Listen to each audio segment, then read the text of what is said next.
In a small town, there was a young man named Gideon. His town was constantly terrorized by a gang called the Midianites. The gang would raid the town, stealing food and destroying homes, leaving everyone scared and hiding. After years of suffering, the people asked for help, and God chose Gideon to be their leader and savior. Gideon wasn't a warrior, though. He came from a poor, weak family and didn't think he had what it took to lead.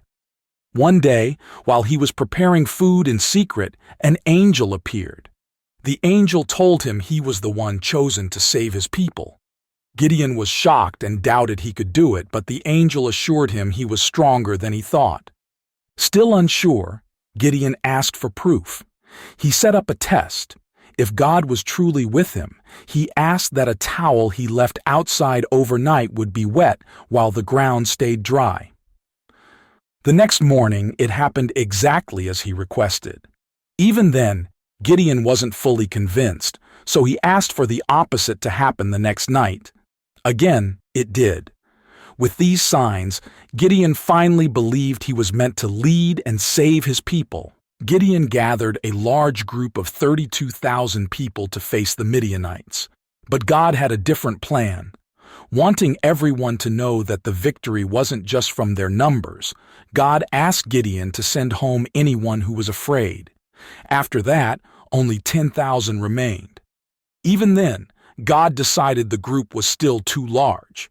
So, after another test involving how the men drank water, only 300 were left.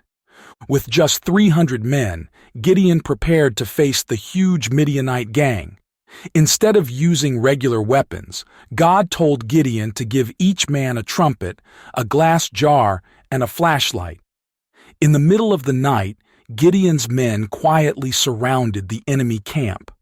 At a signal, they blew their trumpets, smashed the jars, and waved their flashlights, creating a huge amount of noise and light. The Midianites, confused and terrified, thought they were being attacked by a massive army. In their panic, they started fighting each other and ran away in fear. Gideon and his small group had won, not with strength or numbers, but by trusting in God.